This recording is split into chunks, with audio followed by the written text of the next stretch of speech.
Биыл 10-шы сыныпты бітіріп, жазғы демалыста ауылдың өзімнен үлкен жігіттеріне еріп жұмыс істеуге Астанаға келдім. 4 қабатты нысанның құрылысын аяқтау үшін 7 адам жүрміз. Арасында ең жасы кіші мен ғана жұмыста әкел, апар, бер деген бұйрықтарды орындап жүрмін. Бәріміз осында құрылыс ғимаратында түнейміз. Бір күні бастықтар аванс беріпті, ертесі 3 жігіт боп азық-түлік алуға Шапағат деген базарға бардық. Мен қаланы білмеймін, тек еріп жүрмін. Базарда жүріп Ербол братан бір орыс қатынды көріп, артынан жүріп, оны базардан шығар ауызда тоқтатып, бар білген орысшасын айтып сөйлесті. Мен қасына келгенде, вот, мы трое, даш. Наши пацаны быстро деп жатыр. Сосын тағы бірдеңе деп жатыр. Орыс қатун дам, договорились, на 8 вечера. Звоню Веру подруге деп қояды.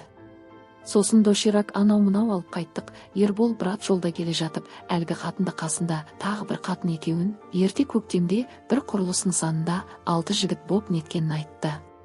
Содан кейін нөмірін таппай қалыпты. Бүгін базарда кездесіп қалыпты. Енді кешкі 8-де осы үшеуміз барамыз деп келісіп нөмірін алыпты. Кешке жұмысты асығыс аяқтап, өзге объекті шықты көріп келеміз деп сыртқа шықтық. Кетерде Макошке ам сігуге барамыз, ешкімге айтпа дедік. Содан келіскен мекенге кеп, Ербол братан орыс қатунға звондап жатыр, ол алмайды. Ой, білә, алдап кетті ау деп көт ашып қайтуға мәжбүр болдық. Содан аялдамадағы дүкенге кірсем, жаңағы базарда көрген орыс қатун өзі мас пиво арақ алып жатыр. Дүкеннен атып шығып, сыртта тұрған Ербол братанды ертіп келдім. Анау орыс қатын ішті деп. Ербол братан да қуанып кетті. Орыс қатунға бір нәрселерді айтып жатыр. Әйтеуір бір пакет ішімдігін көтеріп үйіне келсек, үйінде бір еркек жүр. Ішімнен мынау байы болмасын деп қоям. Орыс қатун қорықпаңдар, бұл қазір кетеді, ұлымды қарауға келген ғой деп қояды. Сорайған еркек сүйретіліп шығып кетті.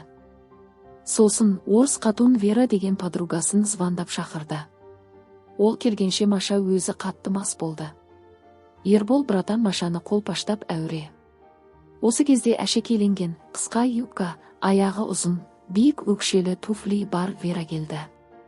Анау киім киген демесең бәрі сыртынан көрініп тұр. Оны көріп Ербол братан Машаны тастап, Вераға жалпақтай бастады. Осы кезде Макош пен Мико хабарласып қайдасыңдар, зайбалдар, адрес жіберіңдер, келеміз деп жатыр. Вера келе сала, нормально демалайық, арақ ішпейін, пиво ішем. Үшеуіне таңға дейін 15 000, кезек-кезек кіресіңдер. Бірге кірем десеңдер тағы 5 000, қосымша минет алам десеңдер тағы 5 000, минет то конса емес, басынан су аққанша деді. Арасында өзінің емшегі 3 размер екенін айтты. Осы кезде Ербол братан басын қасып тұрып, жаңа Маша арзандау айтып ет деп қалды. Вера, бұл менің қызметім. Маша алкашка, бомждармен сіксет, оны тегін істей бересіңдер. Кім беріп жатқанына қарамайды, ол деді.